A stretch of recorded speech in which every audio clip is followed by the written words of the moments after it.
मी प्राध्यापिका Ketaki Deshpande, MIT school of fine arts and applied arts. आज आपल्यासोबत आहेत प्राध्यापक doctor Milind Dhoble sir, dean faculty of arts, fine arts and performing arts. आज सरांचं नुकतंच कला आणि सौंदर्यशास्त्र या विषयावर पुस्तक प्रकाशित झालेलं आहे.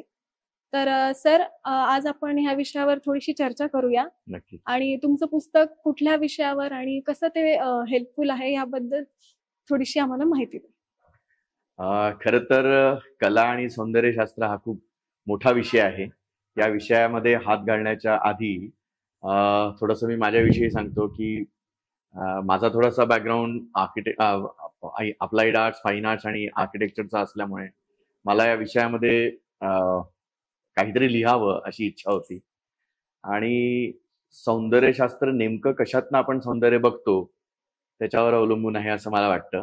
आणि मी या पुस्तकामध्ये बेसिकली मंदिरं याविषयी लिहिलेलं आहे. भारतामध्ये वेगवेगळ्या प्रकारचे मंदिरं आहेत. काही नागर शैलीतले आहे, काही द्रविडियन शैलीतले आहे, काही ओरिसन शैलीतले आहेत. तर त्या वेगवेगळ्या मंदिरांमध्ये सौंदर्य कसं आहे, आर्किटेक्चरल स्टाईल मधलं वेगवेगळं सौंदर्य बाहेर काढताना त्यांचा मला उपयोग झाला, त्यांच्या स्केचेसचा उपयोग झाला. सगळ्यात पहिलं तर हाच विषय खूप महत्वाचा होता की कला म्हणजे काय आणि कलेचे वेगवेगळे डायमेन्शन्स कसे देऊ शकतो, कसे दाखवू शकतो. सो अगदी सुरुवात म्हटलं तर रंग, रूप, रेषा या विषयांना मी सुरुवात केली. त्याच्यानंतर रूपभेद प्रमाणानी, भाव लावण्य योजना, सादृश्य वर्णिकाभंग, इति चित्र, षडांगम, हे भारतीय कलेतलं षडांग जे आहे ते दुसरं काही नसून आपण जे आत्ताच्या अभ्यासक्रमामध्ये डिझाईन प्रिन्सिपल शिकतो तेच आहे. ते षडांग मी इथे पूर्णपणे विस्तृत करण्याचा प्रयत्न केलेला आहे. आणि भारतीय कलेच्या अनुसार, कलानुरूप आपण सौंदर्य कसं बघू शकतो ते मी थोडक्यात इथे मांडायचा प्रयत्न केला.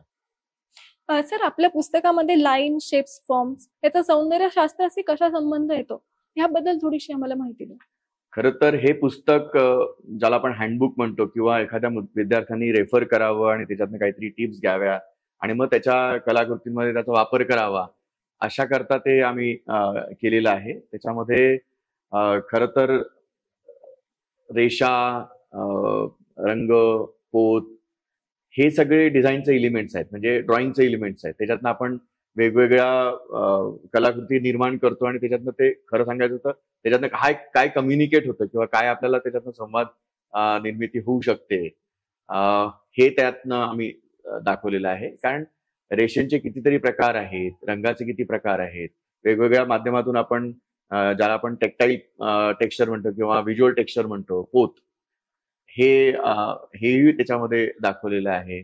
रंगांच्या विविध हार्मनीज ज्याला आपण कलर स्कीम्स म्हणतो त्या याच्यामध्ये एक्सप्लेन केलेल्या आहेत. आणि डिझाईन प्रिन्सिपल्स कसे वापरता येतील आणि ऑलरेडी ज्या कलाकारांनी आणि ज्या आर्टिस्ट लोकांनी खूप काम केलेलं आहे त्यांच्या चित्रांमध्ये हे डिझाईन प्रिन्सिपल्स कसे वापरले गेले आहेत हे मुख्यतः याच्यातनं सांगायचा प्रयत्न केला आहे. कारण आपण जी कला शिकतो ती कुठल्या तरी एखाद्या मोठ्या आर्टिस्टचं ड्रॉइंग बघून किंवा त्याचं पेंटिंग बघून त्याच्यातनं काय नवीन मिळतं ह्याच्यातनं आपण बऱ्याच गोष्टी शिकतो.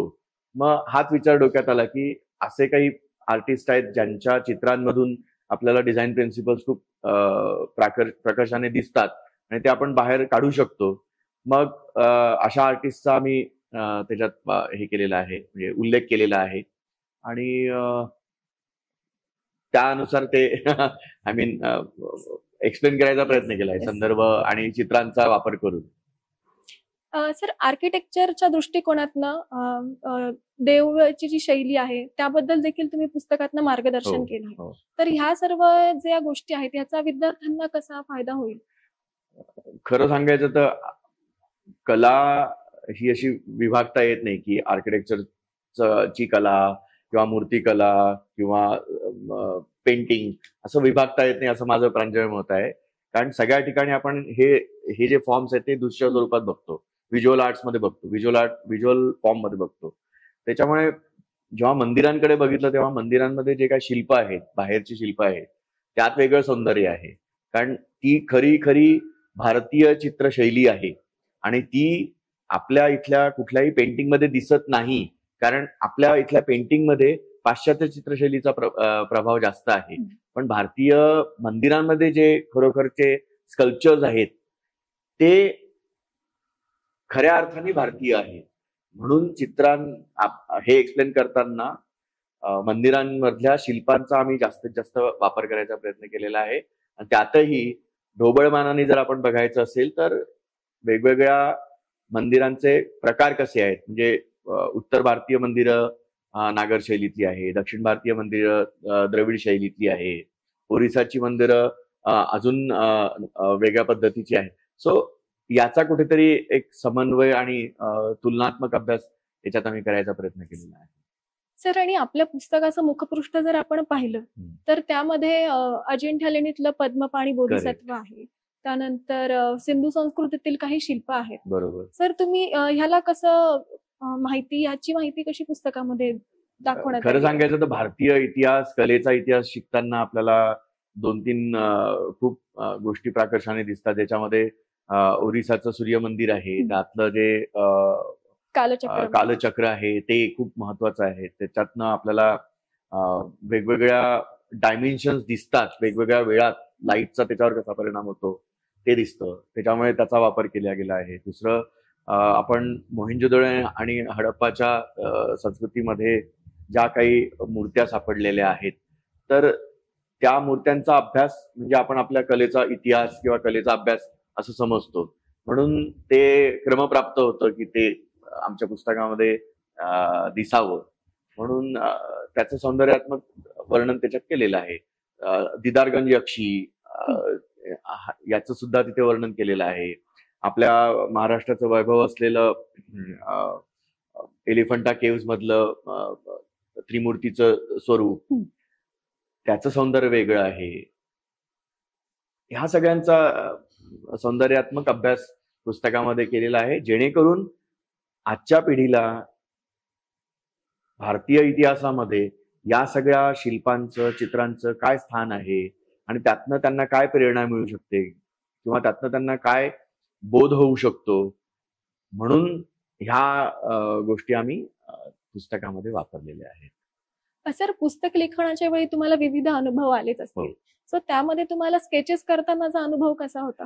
खरं तर खूप मजा आली. यावेळेस स्केचेस मी पेन आणि पेपर या माध्यमातून करायची खूप इच्छा होती. पण नुकताच एक आपलं आयपॅड आणि पेन्सिल हातात आल्यामुळे मी जरा माध्यम बदलायचा प्रयत्न केला आणि यातली सगळी स्केचेस जी आहेत ती रेषा स्वरूपातली आहेत आणि काही डॉट स्वरूपातली आहेत. ती मी पेन आणि टॅबचा वापर करून मी त्याच्यावर रेखाटली आहेत. त्याच्यामुळे मला जरा एक वेगळी एक्साइटमेंट होती की हे नवीन माध्यम कसं हाताळायचं. कारण आतापर्यंत केलेली स्केचेस नेहमी पारंपरिक पद्धतीमध्ये पेन आणि पेन्सिल, इंक याचा वापर करून केलेली आहे. यावेळेस जरा स्क्रीनवर काम करताना जरा वेगळा अनुभव आला, मजा आली. आणि असं त्यावेळेला असं वाटत नव्हतं की आता वाजले किती आणि काम थांबवायचं का. जोपर्यंत बॅटरी डाऊन होत नाही तोपर्यंत काम करायचं असं ठरवून ठेवलं होतं आणि मग त्याच्यात स्केचेस केले. सर, आपल्या पुस्तकामध्ये षडांकांचा उल्लेख केलेला आहे. तर ह्या षडांगांबद्दल माहिती थोडीशी विद्यार्थ्यांना कशी मदत? नक्कीच. आपण आपल्या थिअरी अभ्यासक्रमामध्ये डिझाईन प्रिन्सिपल शिकवतो. Rhythm, balance, harmony, unity, contrast, emphasis. So हे डिझाईन प्रिन्सिपल्स आपल्या इथल्या वेदांमध्ये होतेत का किंवा त्याचं वर्णन कुठे केलंय का? तर नक्कीच आपल्या वेदांमध्ये, आपल्या पुराणांमध्ये याचा उल्लेख केलेला आहे. नाट्यशास्त्रामध्ये विष्णू धर्मोत्तर पुराणमध्ये याचा उल्लेख आहे आणि नाट्यशास्त्रामध्ये षडांग सांगितलेला आहे. आम्ही ज्या वेळेला अभ्यास केला त्यावेळेला आम्हाला पाश्चात्य शिक्षण चित्रशैलीच्या सोबत भारतीय चित्रशैलीमध्ये चित्र कशी बघायची, कशी हाताळायची, कशी निर्माण करायची हे पण आम्हाला शिकवलं होतं.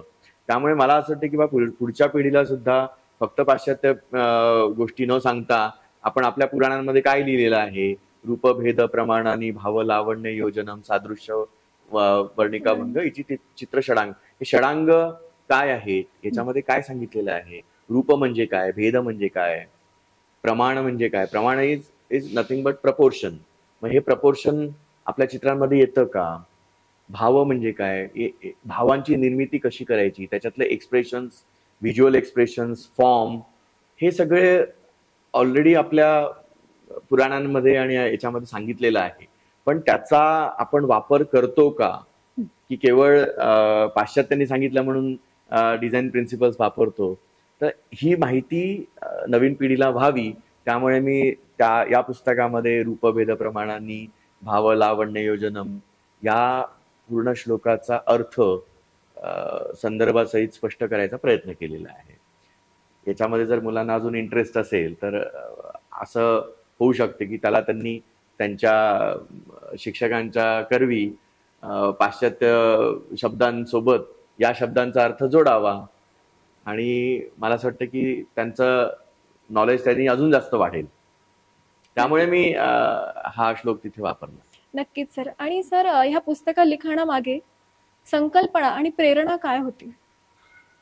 टू बी व्हेरी ऑनेस्ट, मला पुस्तक लिहावं असं खूप दिवसांपासून वाटत होतं, पण मला हे कळत नव्हतं की माझी खरंच ती पात्रता आहे का, की माझी कॅपॅसिटी आहे का. पण thanks to doctor Subhash Pawar sir, who is my mentor, he inspired me a lot. आणि त्यांच्या सततच्या मार्गदर्शनामुळे आणि त्यांच्या सततच्या आग्रहामुळे मला असं वाटतं की याच्यामध्ये कुठेतरी मी कॉन्ट्रीब्यूट करू शकतो. प्रेरणा त्यांचीच आहे. त्यांच्याकडनं मला इन्स्पिरेशन मिळालं किंवा स्रोत मिळाला म्हणूया, आणि मी त्याच्यामध्ये हातभार लावला, एवढंच मी म्हणू शकतो. नक्कीच सर. तुमच्या या लिखाणामुळे, या पुस्तकामुळे कला क्षेत्रातील विद्यार्थी आहेत, काही कलाकार आहेत, नवोदित काही कलाकार आहेत, यांना खूप खूप मार्गदर्शन मिळेल. सर, खूप खूप धन्यवाद इथे आल्याबद्दल. धन्यवाद कीर्ती. थँक्यू.